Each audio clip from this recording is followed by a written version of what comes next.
What is up, Wizards fans? Welcome to another Believe in Wizards podcast. I'm Matt Modderno. He's Jahadi White. We're a week away from the NBA draft, so we'll talk about that a little bit here. The Celtics just won title, so we'll talk a little bit about what we can learn from that, team building, philosophy, all that kind of good stuff. But just first off, Jahadi, how you doing? How's Father's Day? Looked like you had a good time with family and stuff, but how was it? Oh, I'm good. I'm good. Father's Day always good. We as fathers we get that one day. That's right. It's your day. But people have to be obligated That's right. Yeah. to actually give us some credit. I love that. Yeah. To actually give us some credit. So yeah, I'm good. And then also you get to spend it with your father, then spend it with my sons. That's cool. So it's just generations of coming together and enjoying the men in our family, which is always a good time. Did your dad hoop also? Yeah, my father was a hooper. Yeah, he played. He played NAIA. Mm-hmm. Yeah. So that's cool. We'll have three generations of ballers in the house. The ball talk with the St. Louis hometown kid Tatum in the finals. Man. Probably pretty cool. And that's what it's all. That's all it is ball talk. Yeah. And it's like a show. Who has the most, who understands basketball the most. And so it's generational. So sometimes the father, the older guy, sees the game a little bit differently than you do. And then the younger players see the game differently than I do because, the game changes and the game within the game changes. So that's how that works. And before you know it, it's a battle of who knows basketball the best. Right, exactly. From what lens they see it from. I just raise my hand and say, hey, I play in the NBA, so everybody be quiet. Yeah. Maybe the kids will get there one day, but until then, you've got the ultimate trump card there. Right.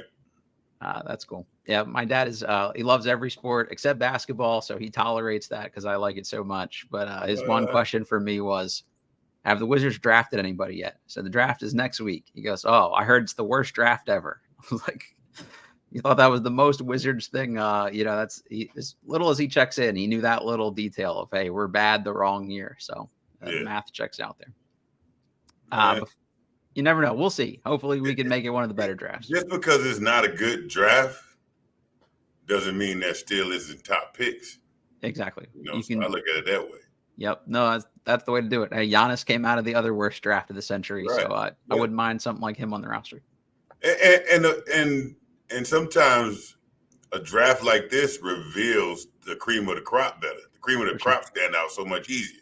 Mm-hmm. So, and with the Wizards place where we are right now, we'd rather be in a draft that's like this, actually. This is the good draft to have a good front office. So I think we're going to see what these guys are all about. We'll get a little bit more into that, just kind of the guys they worked out here in a second. But as always, we're brought to you by Stateside Vodka and their Surfside Hard Iced Teas, and brought to you by BetOnline. It's your number one source for all your summer sports. You can bet on WNBA games if you want. Caitlin Clark, Angel Reese rivalry is worth betting on in the future here. Then you get the latest stats, news, scores available for your favorite teams, the latest odds lines, including latest matchup reports, player props, and odds on just about every sport out there. Head to the website today or use your mobile device and bet online where the game starts.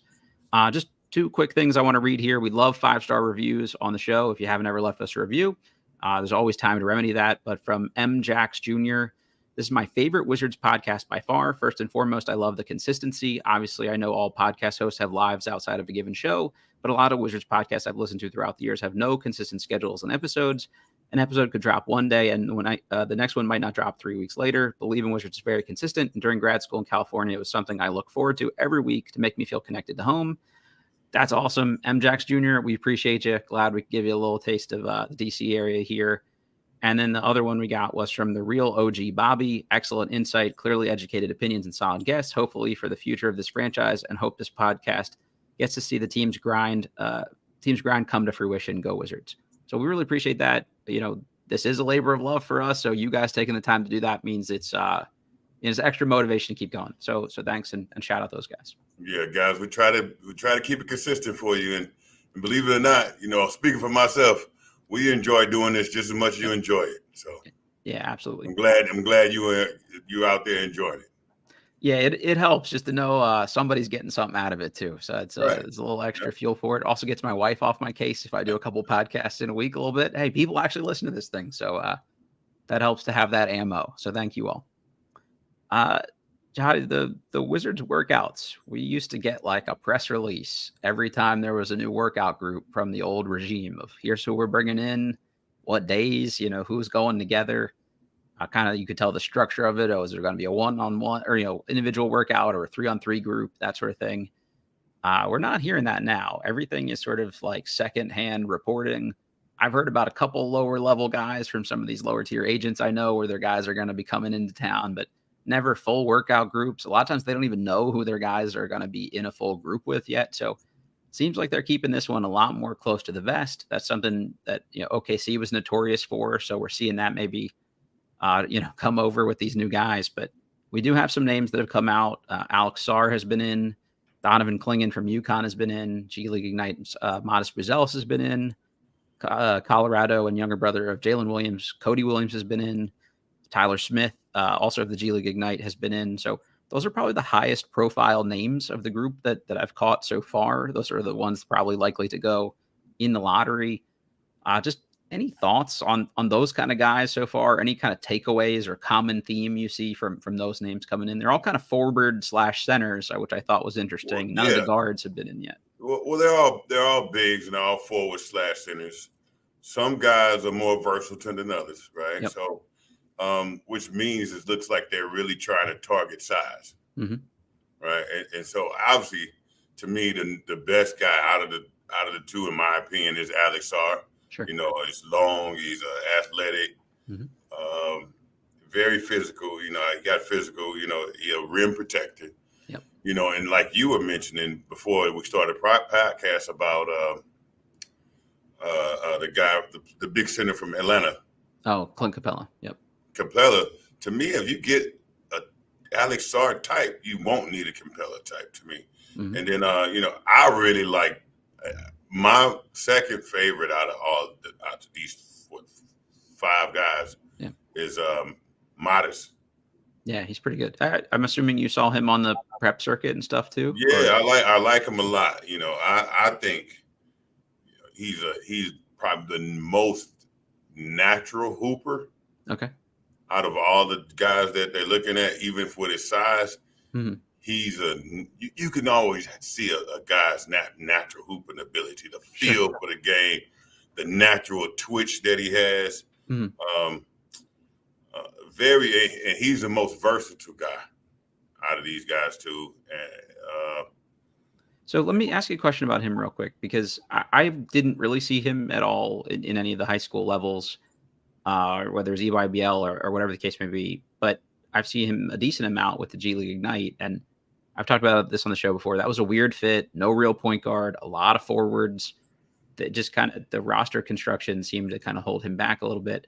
But I've heard people that cover high school basketball at a high level say like Matas was like Lamar Odom on the high school scene. He was like playmaking and grabbing and going and throwing like full court, bounce passes to people in traffic.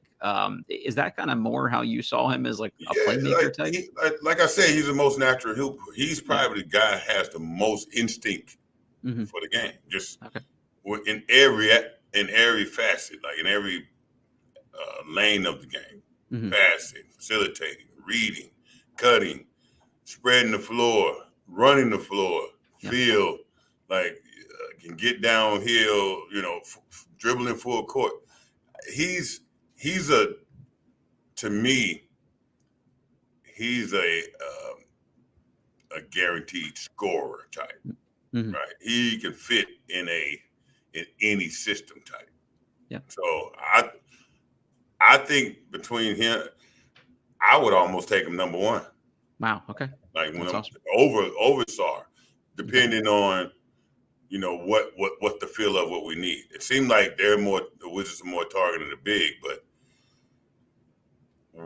you don't have a guy like this. And if you're really trying to move that Kuzma, spot out, seems like he could fill that. Perfect person to put in that spot. Yeah, I think he's even more versatile scorer than Kuzma. Okay. Not as far as just like. He feels more like a Tatum to me, like a longer Tatum. Yeah. Okay. That would be huge then. So he's going to be like probably my last guy I do a deep dive on between now and the draft next week, of just I need to go back. I need to watch some high school tape. I need to try to like get any preconceived ignite bias I had out of my head here, because I've heard that from now multiple people whose opinion I trust, obviously including yourself. So it's the Ignite experience was weird, right? Like, he's playing grown men. They're kind of bodying him around a little bit. He looked a little sloppy with the ball, a little unsure of what to do. And you didn't see that sort of natural fluidity you're talking about as much. But if that's there, and now in like a freewheeling NBA setting, he can kind of get back to that, that's a much more intriguing guy. And the best kind of NBA teams have that floor spacing, switchable. Maybe he can guard some bigs once he gets stronger, but he can also switch on to wings and spread the floor and do it all. Like that becomes really important. He can be a versatile 3 and 4 to me. And he had to me, he has, of any guy who has the most upside, he has the most upside of growth, because he can grow in more directions. Mm-hmm. Yeah. Hey, I'm coming around here then. So that's going to be my next, like I said, big deep dive. Just a question in the chat here for you, Jahadi. Dasan asked, where would Bilal go in this year's draft? Would he still be floating around 7, or would he go maybe top 3, maybe even top 1? So what Bilal are we talking about? We're talking about the Bilal that we saw during the draft, last year? So. Or are we talking about the Bilal we see now at this point in the NBA? Last year's guy, I would say, probably, based on the. Well, like, Bilal was a sleeper even then. Mm-hmm. No one really knew about him. He wasn't a guy that was really on the radar until you started looking at Wembanyama. Yep. So, and when he was on the radar, he really came off as more of a tall guard. Mm-hmm. So it depends on how many teams really had the need for a tall guard. Now with the Wizards, he's not even playing a guard at all. So, which says a lot. Says that his guard skills and his guard instincts needed to be higher for the NBA. Yeah, they've got a ways to go. Right. So, but you wouldn't know that then by draft time as much. So, I think he would probably go top 10, but lower in the top 10. It's interesting, right? 8, like 8 through 10. We saw him make a big jump in a short amount of time last year. So based on that, he'd probably still have some question marks if this had just been a year later. But then if he'd have had another year of development in the French league and had shown another like jump forward, that's maybe a guy that could have gotten himself into that top 3 combo this year. So to your original question, but, I think but at the same time, he may not have gone to the NBA at all. Only reason we're even we considered him because we actually happened to see him while looking at someone else. Yeah, he was always a guy that people talked about for the 2024 draft. So that really, the eyes that Wembanyama brought, to your point, really kind of sped up his whole eval process. Mm-hmm. So yeah, it's interesting. Looking at it now, I think is like a Ron Holland or a Cody Williams or one of these kind of like long wings, is maybe even Matas. So like somewhere in that 4, 5, 6, 7 range, I think he's probably in that tier of guys, no matter what. That you could make a case at any point there, I think. It'd be around that Cody Williams type space. Yeah, I think that's fair. The next couple names they got on the list here, Trenton Flowers. He played in Australia's NBL this year. Tristan Newton, obviously back-to-back national championship guard. So an older guard there. Antonio Reeves from Kentucky, sharpshooter, another older guard there.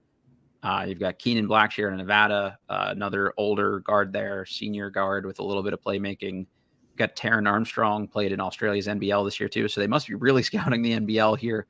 But a lot of these other names that they've got left are older veteran guards that probably aren't going to be in play before like the 51st pick, or are maybe even undrafted types. So really nobody. Tyler Smith is maybe the only guy on this list that could be in play at 26. So I'm a little surprised we just haven't heard more names kind of in that realm of player yet, because the top pick, it seems pretty obvious who the guys are. Obviously, you want to get that right, but also 26, it's a pretty wide net of players you have to be able to evaluate. So I'm kind of surprised we haven't seen more names for that level yet. It is, but you don't know what position you're going. So it depends first what position you're going for, and then what's available. like you keep saying naming the older guards is because how desperate are we for a major guard, right? And believe it or not, other than being undersized, I think in our guard situation we're not bad, even though I feel like we're going to lose tires, Mm-hmm. right?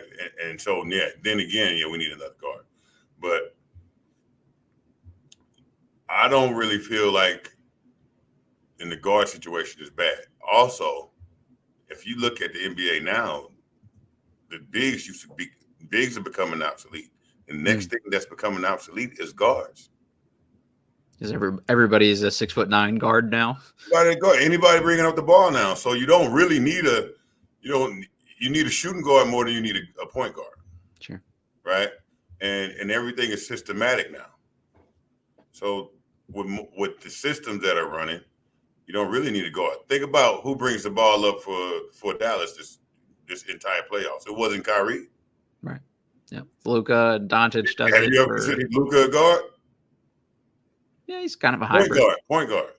He's kind of a hybrid. He's like the same way LeBron was a big playmaker type. Exactly. Right. So now, to me, if I'm watching the NBA, how things are going, especially if you watch these finals, everything is concepts. Okay. Right. Everything is concepts within a system. Right. So now your system, your offense is concept. Right. Which means now you're just trying to find out the perfect people to plug and play, not meaning the best players. Sure. The perfect players, the right people for your concept. Look at Boston. Mm-hmm. You was wondering why would they go get Derek White if he fit the concept perfectly? Same with Porzingis, right. Why would they get rid of Smart and bring in Drew Holiday? Because he fits the concept perfectly. Yeah. Like you say, Porzingis. Why would they fight for Porzingis? So now, what is Washington going to do? Well, what is Keith going to do? Is he going to bring the traditional basketball, or he's going to say, all right, we're going to have a concept, and then we just want to make sure we have the right guys to fit in the pieces, pieces to fit in the concept. Now, that's the way it's going, hopefully. The only other name I neglected to mention there that's been reported on is Minnesota's Cam Christie, younger brother of Max Christie. He was a freshman in Minnesota this year, like a 6'5" shooter, essentially. He didn't really do a whole lot else for Minnesota this year, but he's still young, so I think that there's a lot of upside there that people see. And similar with Max Christie, where he didn't do a ton at the college level, he did more than Max did, but you're basically drafting him on potential of, here's a guy who could probably come in and really shoot it. So he and Tyler Smith are probably those two guys that seems like they're targeting. And Smith is another guy, 6'8" but brings shooting, at his position and things like that too. So them knowing that they need to add a couple shooters here, I think is refreshing to see at least too. Yeah. Well, we definitely need more shooters anyway. So if that we have to be able to spread the floor. Yeah. And I think we didn't do a good job of that this year, where we didn't have a lot of guys who could spread the floor at every spot. So I think it'd be good to kind of target some shooters as well. Yeah, they were near the bottom on a lot of 3-point metrics. So I think beefing that up seems like a good move here. Bullets Nation asked in the chat, how do we feel about Terrence Shannon Jr.? So obviously he was crazy productive in the Big Ten this year and is a multi-year college player. To me, I'd be a little less interested in using a first-round pick on a guy that'll be almost 24, by the time the season starts. It's just the time frame doesn't make sense to me. I think he's a dude that if Denver takes him in the late 20s or something like that, he's like an immediate day one help for them. But he's a downhill scorer, doesn't really do a whole lot else for you. I just think the fit isn't ideal in Washington personally. It's not really a knock on him as a prospect though. Yeah, I think at that moment now, it's a young man's league, it's a youth league, and then you need those 3 years to really, really develop and process things and become the player you are. Somebody that's coming in at 24, 25, you pretty much don't know how impressionable to be able to take in that information at that time and change their game. So yeah, I think he's probably just a little bit too old to be considered like a top draft. Yeah, it's just for me, is honestly, I just want guys I get more excited about too. And if you're already 23 and a half or whatever, I think you're probably pretty close to your ceiling. So it's just a little less exciting. So selfishly, it's a pick I'd like a little bit less, but watch him go be like first team all rookie this year because he's a grown man who can put the ball in the basket. We talked about this a little bit here, but I just kind of want to circle back to it. Obviously, mentioned the Celtics winning the NBA championship there. So shout out to them and your other hometown guy, Jason Tatum. That's pretty cool. But tweet from former Wizards assistant coach Dean Oliver that I thought was interesting. He talked about the Celtics' domination this season. They had 3 wins of 50 or more points this season. It's the most in NBA history. 4 wins of 40 or more points. It's tied for the most this year with the Oklahoma City Thunder. They had 10 wins of 30-plus points, which is tied with the 1971 Bucks for the most in NBA history. They had 17 wins by 25-plus points, and that's the most in NBA history.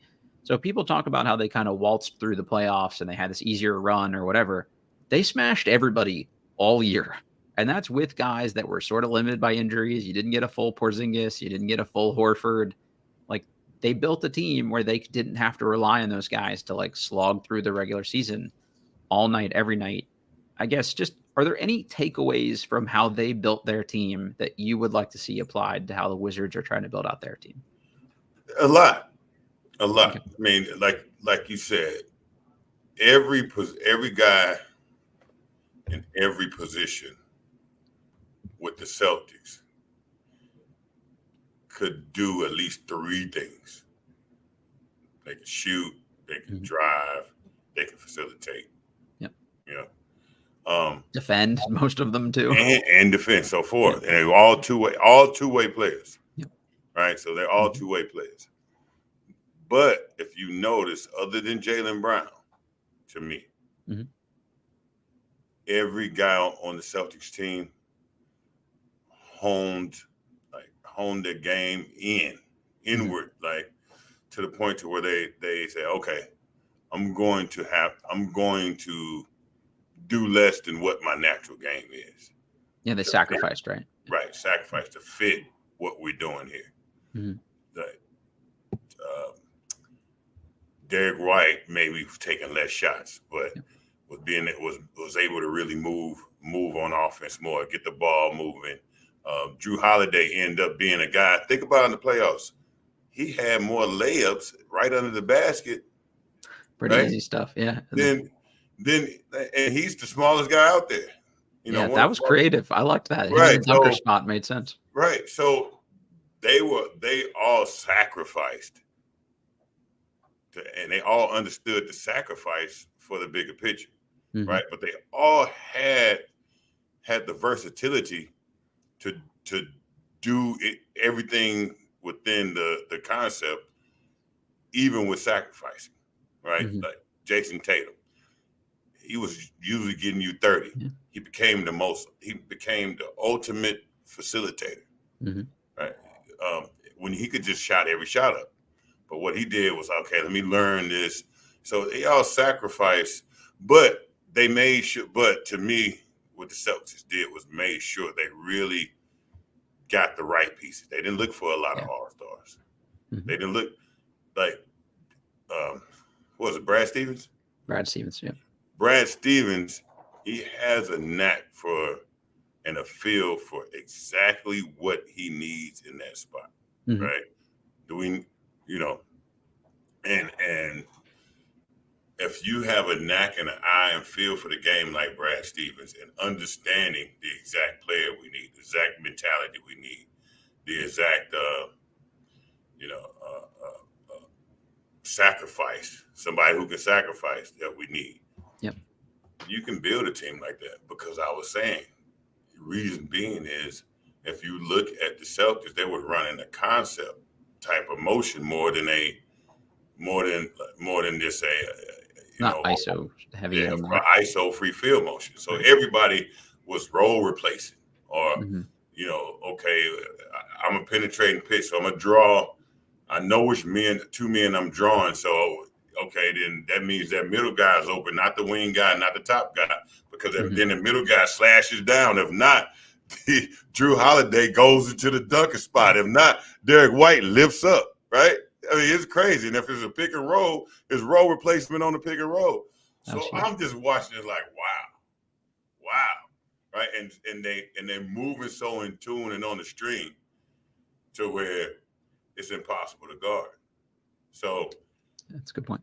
I would like to say, okay, let's adopt a concept first of all, and then we put the right puzzle pieces and like the right chess pieces in those concepts, and that's how Boston just, because you already got Tatum and Jaylen Brown, and the only person that really didn't sacrifice his game at all was Jaylen Brown because you didn't need him to.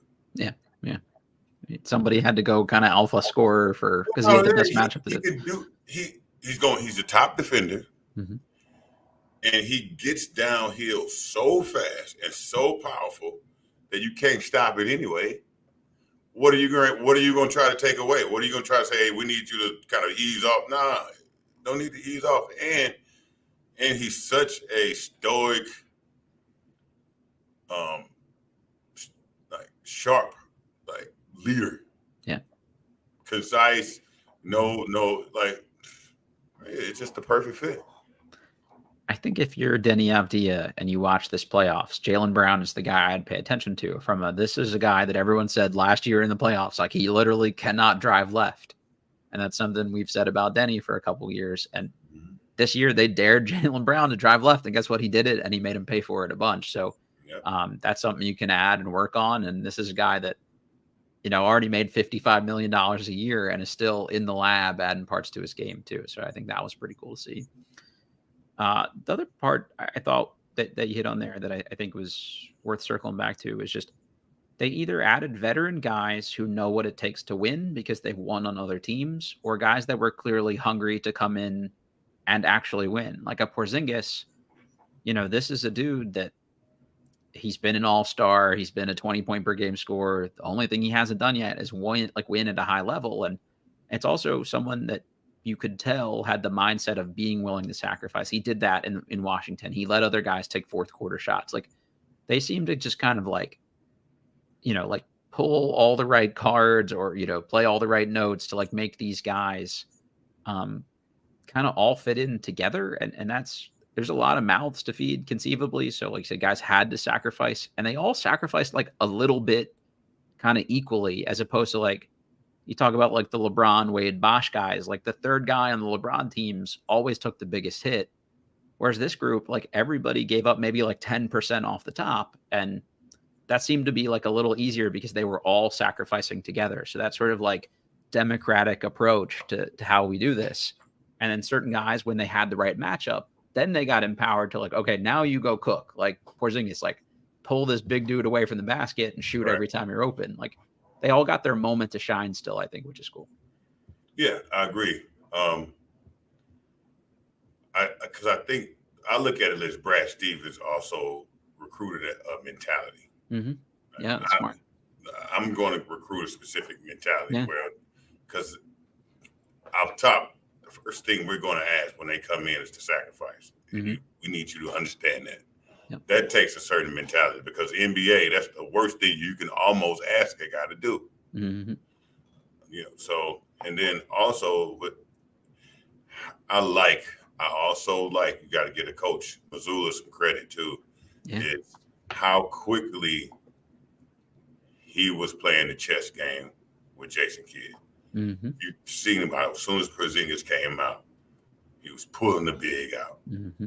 I'm gonna pull the big out. So let's keep going to Porzingis right out the gate. Yep. Right now. So because we know next game they're gonna make an adjustment. Mm-hmm. But for right now, this is our biggest advantage because they don't expect this. Yep. Right. And then they made the adjustment, so I love the chess game Mazzulla was playing as well. They have a lot of good pieces in that organization. I forget which Celtics player talked about the story. It was probably Derek White, I think, when they asked Joe Mazzulla or congratulated him being like a coach of the year candidate. And he was just like, who cares? I think when you've got a coach that sets the tone of like winning or bust and nothing else matters here, like the Wizards were throwing victory parades, because Brad, was third team all NBA and stuff like that in a 30-win season. And that's not a knock on Brad or whatever, but the priorities here were clearly not always like winning or nothing else. There was other stuff that they were willing to promote. And you didn't see that with this Boston team because one, they've been so close a couple years in a row. It's like, now we have to win or else. And then you get like, you talked about Brad Stevens, the recruiter. I think that's really interesting because this is a guy with a college recruiting background of like on a college team that will a guy come in and be okay being the ninth man? Does he know he's being recruited to be the ninth man? And if so, does he still want to come here? Like, I feel like that actually makes some sense for how you build out like a championship NBA roster too, having that ability, to see how those guys fit together, I think is really kind of a cool wrinkle to that too. Yeah. And like you said, it was winning a bus. At this time, they all knew what the mission was at the beginning of the season. Yep. And anything less would be a failure. Mm-hmm. So to put those pieces together and have everybody on the same accord of it's only one option. Mm-hmm. It's only one thing that makes us successful is winning the finals. Yeah. Right. And it seemed like they all understood that it was on that train from the beginning. Mm-hmm. And you never really heard or saw any wrinkles or any rattles or any breaks in the chain within the organization or any murmurs or mumbles about anything back. Nothing. Yeah. Right. They were all so, and it was just right in line. It was all aligned to understand what they needed to do. And if you really bought it, everybody said they didn't play anybody. Yeah. And you just talked about how many games they won over. And that's why you're like, well, this guy's not playing well. This guy's not. No, he's not playing the entire game.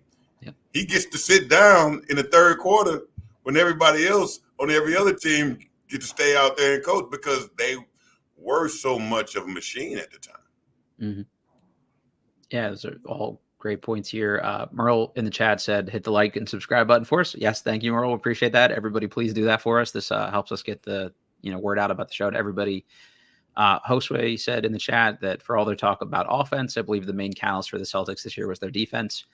Thought that was really interesting too. Like they had these guys kind of like perfectly thought out of how they could best use them. You had the two sort of point of attack guards, you had two wings, and then you had kind of funneled them toward Porzingis, or you hid Porzingis on a lesser offensive player and let him be kind of like this free safety, like roving shot blocker, rim deterrent piece. I thought that was kind of cool.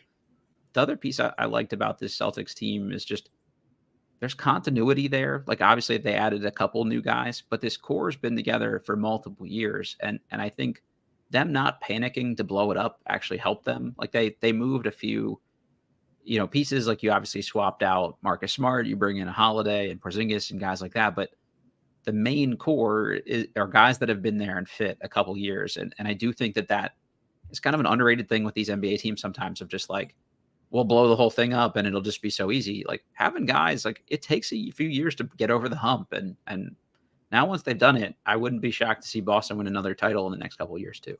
Yeah, I wouldn't either. And that's a great point. I was bringing up defense. Like if you really saw Dallas against Minnesota, how they was running, how Dallas was running that high drag screen for Luka. Yep. And always it was he either had Cat or he had Gobert. Yeah. Every time. And they couldn't do anything with him. Yeah. And then Luka would eat you alive, right? Yeah. And I love how when Boston knew they were facing the same thing, they put Jason Tatum on Gafford. Mm-hmm. So when they ran that high pick, got Tatum on screen, yeah. Now Luka's like, uh-oh. I don't want that. Why is Tatum here? Yeah, I want a mismatch. Yeah. Right. Well, like, shouldn't Al Horford be right here? Like, so I mean, they really was playing chess very well and making those adjustments and those quick defensive adjustments really well, and it was impressive. The other thing I think that I want to get your perspective on how this works at the NBA level, I've seen friends of mine at lower levels of coaching install like a new offense where they'll have guys who they learn multiple positions in the offensive scheme. So the guards might learn 1 through 3, or the 4s might learn what the 3s and the 5s also do. Like there's some expectation of them being able to play up or down, in that particular lineup. And it seemed like with Boston, you could kind of interchange White or Holiday, or you could interchange Tatum or Brown some amount offensively, or Horford and Porzingis. Like there was some of that. You couldn't do that with Dallas, I don't think. Like Gafford was never gonna play. He's not interchangeable with what Derrick Jones Jr. was doing. And Kyrie was never gonna be able to interchangeable with what Derrick Jones Jr. was doing, or some other So Boston had multiple guys that could play multiple positions on offense and defense, and they were all two-way guys. If I'm the Wizards, that's going to be the resonating factor for me and how I'm looking at this draft. I wouldn't even consider a guy that can't guard multiple positions. I wouldn't even consider a guy that is only going to play one position potentially, or one role for me offensively. I would want bigger, switchable guys who could do a lot of things and give me flexibility. Yeah, exactly. That's why you look at it and you say, okay, who's the best pick for today's game? Yep. And today's game is changing every second. Just like when you watch the finals, it just lets you know that today's game just changed again. Yep. And the NBA is a copycat league. For sure. Whoever wins the finals, every team prepares for what? That team. Last year when Denver won it, everybody started trying to get all these bigs for Jokic, right? Yeah. All right. Well, now we have the big somehow reemerge again. Now he's important once more, right? So now with Boston, everybody's not only getting ready to try to say, okay, we got to build our team to beat Boston, but we also have to figure out what they're doing to win. And if you see, every role was, like you said, was interchangeable. Right, they did have a big. They utilized their big, right, Porzingis when he was in there. But one thing they did when they went to go get a big, they would pick one who could shoot, pick one who could spread the floor, right? So now you're going to start having to look for precise, very niche pieces. Okay, he can do this, he can do this, he can do this, but also how well can he play without the ball in his hands? How well does he understand if he's on the elbow, it's these 3 reads. If he's on the wing, it's these 3 options and reads, right? Right. So that's where the game is going. So to me now, I'm looking for more versatility than anything. Right. That's why I'm saying either Cesar or Matas, because those the only 2 who can really work within a versatile system to me some way, especially Matas. Yeah, of the bigger guys, Klingon, I just don't feel like he's a drop big only. Yeah, he don't fit today's game. Right. Yeah, a valuable piece, but he can't be like one of the core, 3 guys you build your team. He's not going to change the validity of your team or change. He's not going to do anything for your team so spectacular, miraculous that you end up now going somewhere. Yeah, I agree. I think a Castle can guard 1 through 3 for you and play a little bit on-off ball. That helps. I think Ricochet could probably guard 2 through 4. That helps. But then there's another. The next couple guys are all guys that it's there start to be more question marks about their two-wayness, and that's where I'd get a little dicey. So I think Josue asked us that question about what's the takeaway from this playoffs in terms of team building. Also, Jay Edge asked, take the reality of the Wizards needing talent over everything out of the equation. If the goal is to maximize Jordan Poole, who is the big you would take in this year's draft? Is it still Sarr? The first thing Jordan Poole said about guys he was excited playing with last year coming into the season was Daniel Gafford, because he wanted a rim running, lob catching, vertical spacing threat. And then they didn't run that pick and roll with him at all until like right as Gafford was getting traded. They had finally tried a few times, and it worked a little bit with Bagley, and he wasn't quite as successful. I think Sarr could be the Gafford role on steroids. So I think that would be a really intriguing sort of two-man option for them.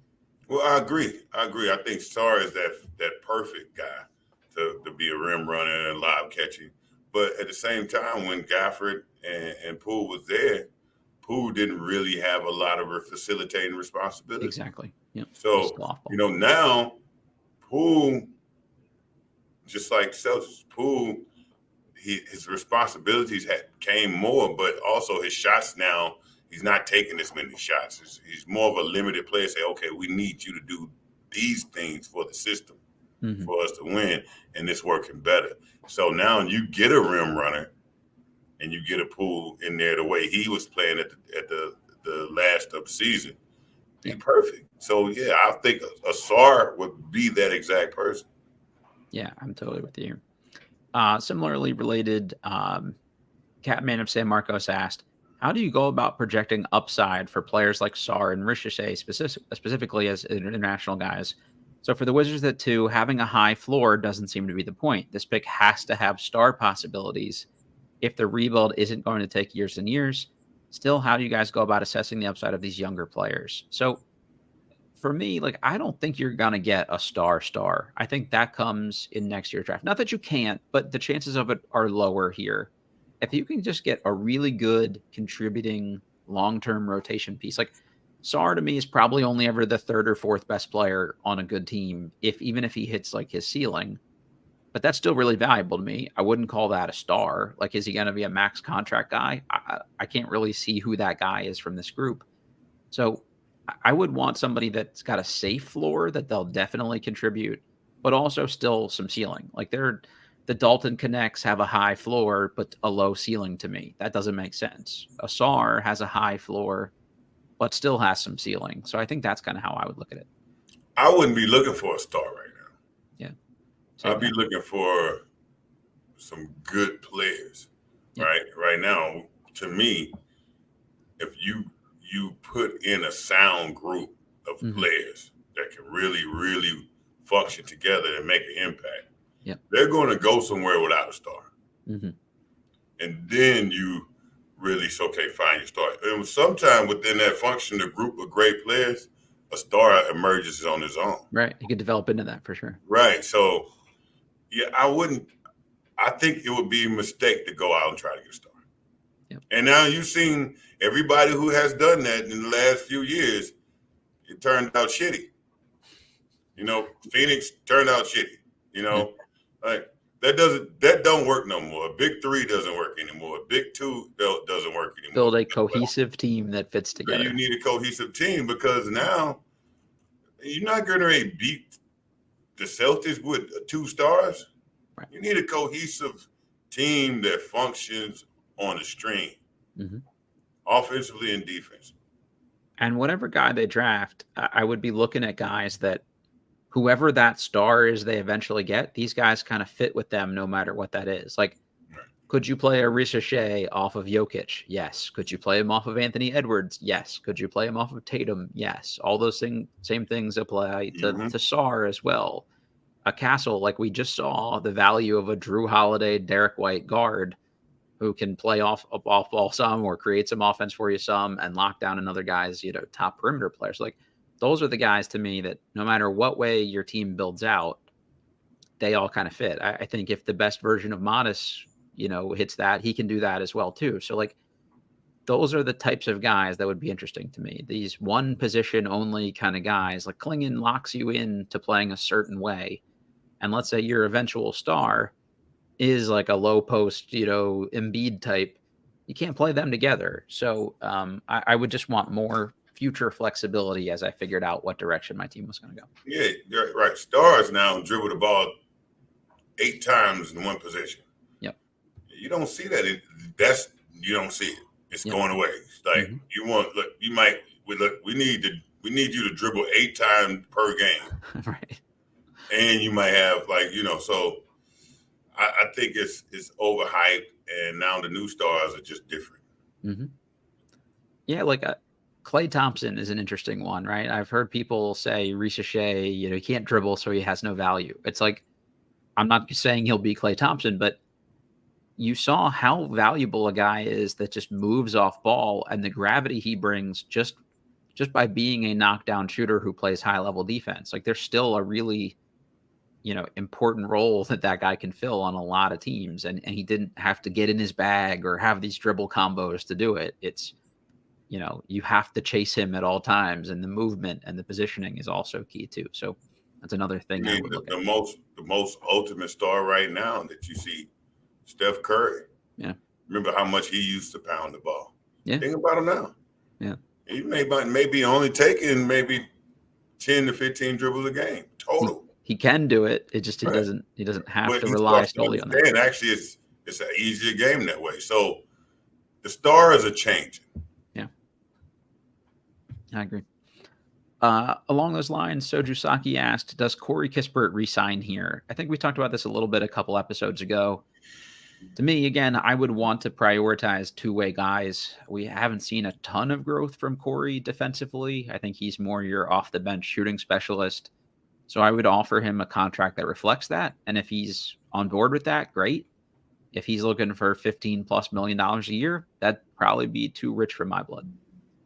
Yeah, to me, Corey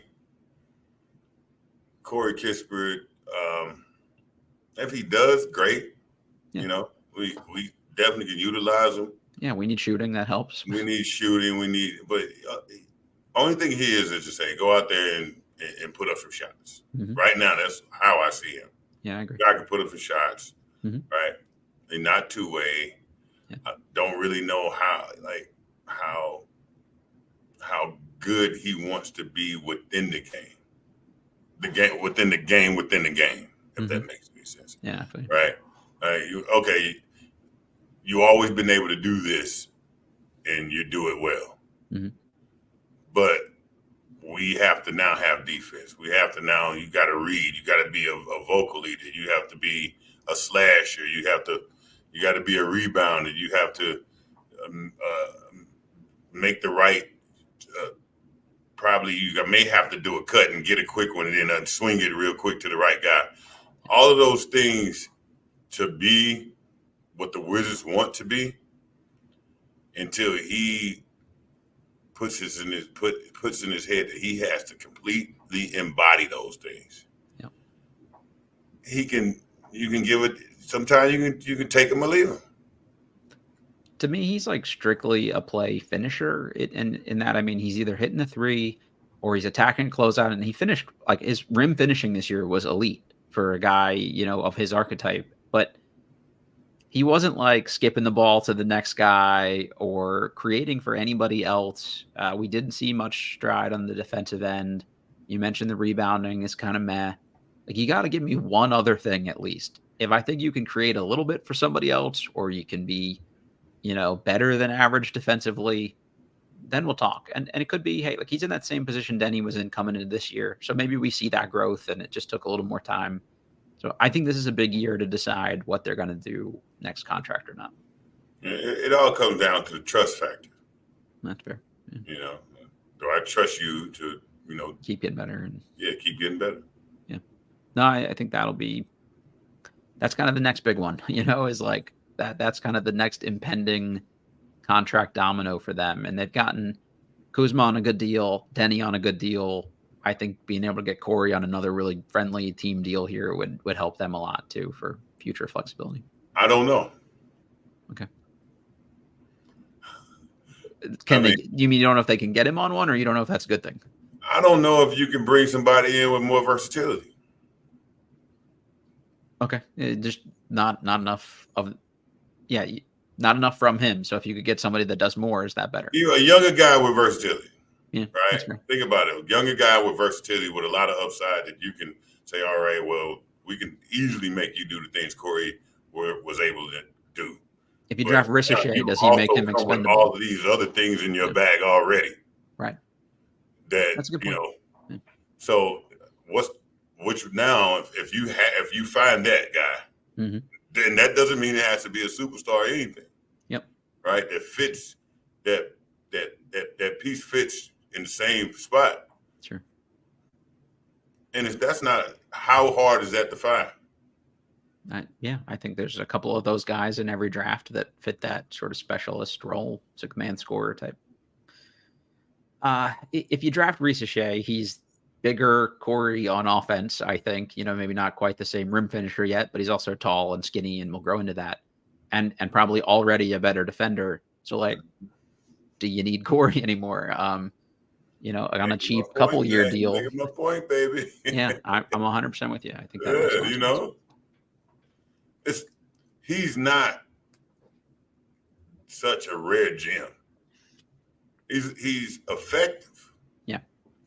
He's effective in the box that he functions in. But we need the box much bigger now. Just if the Wizards want to be a great team or a contender, we can't be. The box is too limited for Corey. Yeah, that's fair. Yeah, well, I think they'll probably give him the first month or two of the season here and see what some of that looks like, and make a decision based on that. So that's going to be an interesting one. Switching gears here a little bit, the Wizards will be heading to Mexico City this year. They'll take on the Miami Heat for a regular season matchup sometime in November, which I think will be interesting to see. Jahadi, did you ever play in any international cities in the NBA? And then in college, did you guys do a foreign trip? I guess, what's that like playing in front of international crowds? In college, we didn't, but actually with the Wizards, we went to Mexico. Cool. Okay. City. So yep. How was that? It was different. What was unique is the best arena in America. The world is by far different than the best arena in Mexico. Interesting. Okay. And so you feel it's just a different feel, but at the end of the day, it's basketball. You hear all these different sounds in the stands. You never heard like some kazoos or something. It's just, they cheer for the wrong thing sometimes. But, sure. What's cool about playing in those games definitely are the games, but it's all the things that you get to do before. You get to kind of see the city. You get to talk to, have these banquets or things where you get on the podium and talk to everybody, and you get to interact with the NBA fans that's not in the U.S. And so you get to see another side of the NBA, like internationally. And that's the coolest part. And you're helping grow the game too, which is awesome. Yeah, you helping grow the game, but you also seeing how many people love the game outside of the U.S. and like really, really love it. They can't speak English, but they know everybody's name. They understand the game to a T. It's the NBA is such an international game, and you really don't feel the pulse of it until you go outside of the U.S. and see how they embrace the game. Yeah, that's a good point that I wouldn't have thought about, and I would like to see a game like that. I was also curious, I didn't look this up beforehand. I want to say Eduardo Nájera is the only Mexican-born former NBA player, so I think for them it'd be cool just to have kind of one of their own. I think that's the first thing that helps a country get a little more excited, is to have that guy. So there's obviously more presence in Mexico. The NBA has a G League team, the Capitans, that play down there too. So I think that'd be like the next big thing for them, maybe, is to have one of their own. And you saw that with Canada, that kind of built up over time. And maybe Mexico is the next country to do that. So that'd be cool. Other kind of sad note, Jerry West passed away this week. Ever have any interactions with Jerry at all during your time in the league? I did. Nothing to West, just a sit down one-on-one type of thing. Sure. But just those small interactions that I had with him was so impactful because I knew who he was. I knew that I didn't get to watch him. I was too young to watch him. But my main team ever before anything was the Lakers, right? I watched the Lakers all the time. So I knew all the history of Jerry West. I knew he was a guy on the NBA logos. So if you just grow up loving the NBA, right, and you finally meet the guy on the NBA logo, yeah, that's cool. That's like meeting. That's a It's like different MJ thing. level, right? Like like Yeah, that it's kind of MJ iconic. level. Yeah, it's MJ level. You meeting the logo. So I was pretty much infatuated, and fascinated by I met the logo. Mm-hmm. Yeah, that's pretty awesome. For anybody who hasn't checked it out, if you need a book to read, his autobiography, West by West, is like one of the preeminent sports memoirs of all time. So I would suggest checking that out. Complicated dude with complicated history and stuff like that too. I think it's relatable stuff for most normal people out there too, to talk about, what he went through. But the guy is like, I mean this like actually as a compliment, is like the ultimate loser in NBA history in terms of like the only player to be finals MVP or, Final Four MVP on a losing team, Mhm. finals MVP on a losing team. Like, do you have to be so good to do that? Like, Zach Edey was a monster this year in the national championship game, and there was no world where they were going to give him Final Four most outstanding player. So, like, for West to have done that is pretty wild, and then to do it again as a pro is pretty wild. Yeah. And just how passionate he was with the game to me. Yep. I mean, he lived, eats, slept, breathed the game to the core to, just to read about and hear about how the games would just make him, Sick for the entire. I'm like, man, I love basketball. I really do. Yeah. Maybe I don't like it that much. Maybe I need to figure this out to where it makes me sick. Yep. But it feels, it's good to know that people have a passion for it. Like, mm-hmm. I thought that was interesting too, how much he disliked his portrayal in Winning Time. Oh yeah, but it makes sense though. I mean, yeah, I would hate to watch that shit too. Like, I wouldn't either. But a lot of those stories, you're hearing people share them now, and it's like they didn't just make all that shit up out of thin air. You don't want to see it acted out for the whole world, but yeah, right.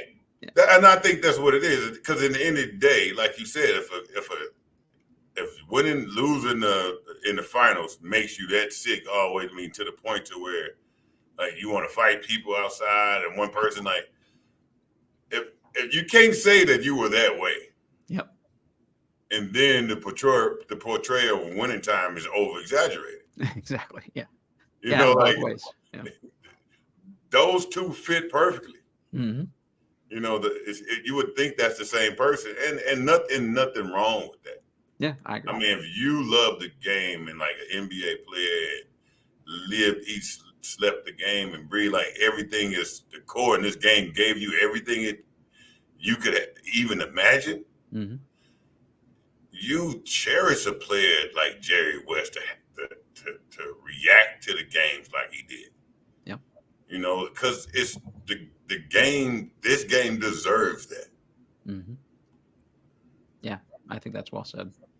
I wish he had been a Wizards executive at some point during his tenure. When he went to Memphis, it was like, oh shit, us air quotes smaller market teams, maybe we can get guys like that, So Mm-hmm.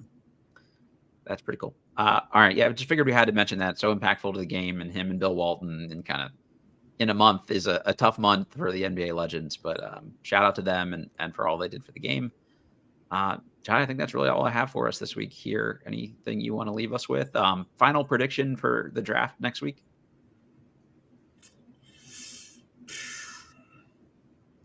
For the Wizards is either I'm gonna go with Sar or Matas. Okay. I personally look. I like Sar too, but either of those two, I'm fine. Feeling modest now. He's the top pick, huh? I mean, I like him. Yeah, I like him because I know he's like a Koulibaly. Okay. Where you can say, "Oh, this kid, he ain't going nowhere." He may not be the Mr. Amazing right now, mm-hmm. but there's so much growth and upside and so much to work with. I like to see I like to know that, okay, I got a lot to work with, right? And to me, he's the right guy. You just got a lot to work with. The more I've been thinking about this too. Him as an idea kind of makes more sense here. Like I've kind of thought like they'd do maybe something outside the box here a little bit, and we've all had like conversations on like Wizards Twitter about like who is Will Dawkins type of guy, who's an Oklahoma City kind of guy. Also, I've mentioned this on other shows too. Like Travis Schlenk is also a factor here, and he's from Oklahoma, or he's from Golden State originally.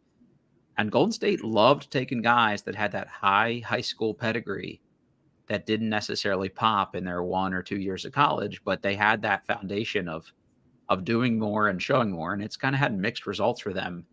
But if any of his influence kind of factors into who they draft, I think that also kind of sheds a little nudge in Matas's direction here too. Of like, this is a guy who was a top 3 probably, player in his high school class. So, could we be hitting on a guy that has higher upside than we were able to see with the Ignite this year? Yeah. So don't be shocked, Wizards fans, if that's the call sometime on draft night. Yeah, I got a lot of upside. So yeah. Love it. All right, we'll see how they do. Everybody, you know the drill. Hit that little like button for us. Rate, review, subscribe. Again, we'll read all the 5-star reviews. So if you want to hear your name on the pod, feel free to leave us a little note on there as well. Presented by betonline.ag, and we will catch y'all next time.